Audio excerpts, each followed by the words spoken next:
Salve, come promesso nel post che ho fatto all'inizio di gennaio di quest'anno, vado a realizzare questo video per andare a toccare per oggi soltanto sommariamente i punti di quel post, il cui testo viene riportato anche nel post che accompagna questo video. Li tocco sommariamente perché sono dei punti che non possono essere trattati in maniera sommaria e che quindi ad ognuno di essi dedicherò un apposito video di approfondimento in modo da poterli sviscerare in tutti in tutti i loro molteplici dettagli.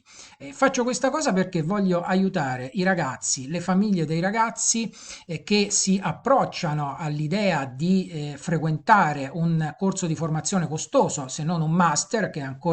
più costoso, per aiutargli a fare una buona scelta, che spesso la buona scelta sarà quello di non farlo affatto un master o un corso eccessivamente costoso, perché oggi la rete ci mette a disposizione così tanti corsi di formazione fatti e realizzati da persone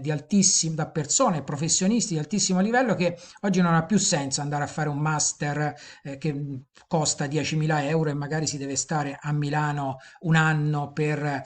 frequentarlo. Io per fare questo master in management alla Bocconi ho speso 20.000 euro, quindi 8.000 euro di retta, 12.000 euro di permanenza a Milano, anzi la mia famiglia ha speso 20.000 euro. Per ottenere quale risultato? Zero. Zero, assolutamente zero, nel senso che io ho finito di fare questo master nel gennaio del 2003, siamo a gennaio 2021, io non ho mai fatto un colloquio sulla base di questo master, mai sono stato chiamato ad un colloquio o anche quelle pochissime volte che io sono stato chiamato ad un colloquio da un'agenzia di lavoro, quei pochi che ho fatto, perché io ho sempre lavorato da libero professionista e quando qualche volta ho lavorato a tempo determinato l'ho fatto sempre con raccomandazione perché altrimenti non sarebbe stato assolutamente possibile. Ecco, anche in quei casi le agenzie di lavoro, quelle pochissime volte, non mi hanno mai detto ti chiamiamo perché hai fatto questo master, ci interessa la tua professionalità, ci interessa il tuo profilo di studio e professionale perché hai fatto un master in un'università prestigiosa come la Bocconi. Ecco, questo non è mai accaduto e non è mai accaduto nemmeno che quando quelle poche volte che ho lavorato a tempo determinato in alcune aziende,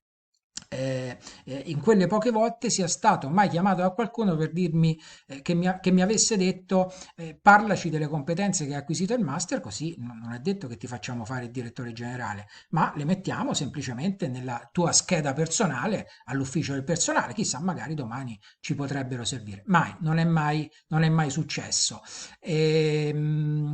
quindi quali sono i punti di questo post che oggi tratterò che sono nel post che oggi tratterò solo sommariamente? Non aver fatto mai un colloquio in 17 anni con questo master in management alla Bocconi, che non mi hanno mai chiamato per quel motivo, che non l'hanno mai valorizzato da nessuna parte, ma evidentemente perché non c'era niente da valorizzare, penso, non per cattiveria delle aziende o di chi in quel momento stava gestendo le aziende per cattiveria nei miei confronti, penso perché non c'era niente da valorizzare, perché io tutte le cose che ho fatto non ho mai utilizzato una competenza acquisita in quel master, mai, mai, mai. Lo devo dire, non è bello venire qui a dire che io ho speso 20.000 euro e che non ci ho fatto niente, quindi penso che ci dobbiate assolutamente credere. E qui vogliamo raccogliere anche delle testimonianze in questa pagina di altre persone. È stata un'esperienza assolutamente negativa anche per il fatto che, qui vado a toccare un altro punto del post, mi hanno fatto fare uno stage illegale, cioè non sono stati in grado nemmeno di trovare una ditta in regola per farmi fare uno stage, perché a fare lo stage non si può andare in qualunque ditta. La ditta non era in regola, io me ne sono accorto e successivamente ho fatto una richiesta di accesso agli atti amministrativi secondo la legge 241 del 90 al Ministero del Lavoro, nella fattispecie all'Ispettorato del Lavoro di Bergamo, presso che è la provincia nella quale la ditta aveva la sede legale, e l'ispettorato del lavoro mi ha risposto con un foglio, con un documento che poi vi mostrerò nel video dedicato a quell'argomento, con un documento nel cui ha attestato nero su bianco che mi hanno fatto fare lo stage in un'azienda che non era in regola. Ovviamente la legge poneva dei limiti numerici al numero di stagisti nell'azienda per far sì che gli stagisti potessero apprendere qualcosa. Per di più mi sono trovato anche a fare lo stage nella sede di un partito, Piazza Luigi di Savoia 2 a Milano, che era una succursale di quell'azienda,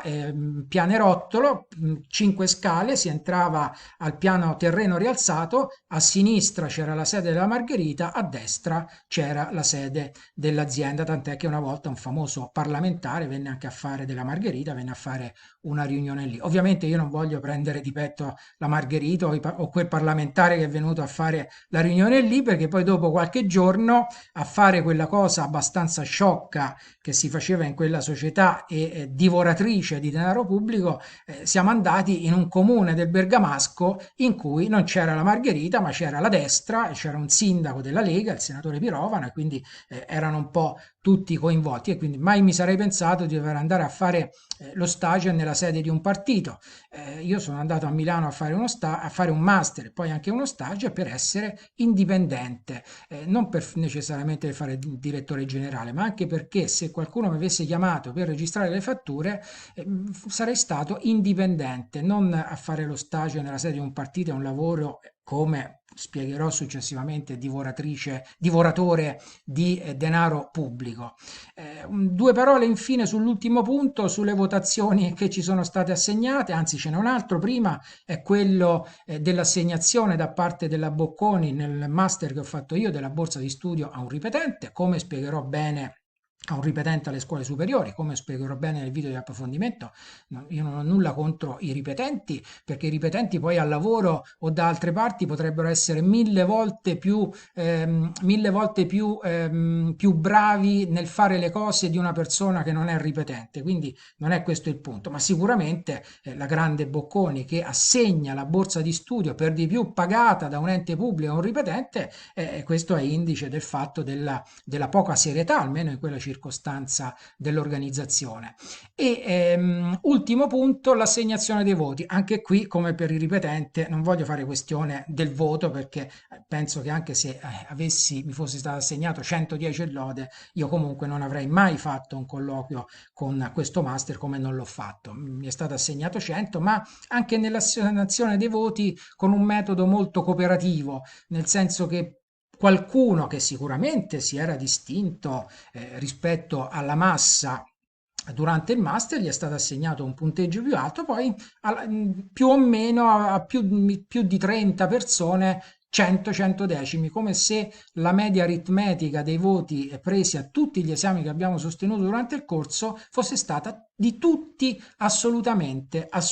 uguali, proprio come in una cooperativa, per non scontentare nessuno. Comunque, non andiamo anche qui ad approfondire ulteriormente questo punto, lo faremo nei video dedicati a ciascun argomento, con cui cercherò di spiegare nel dettaglio tutte le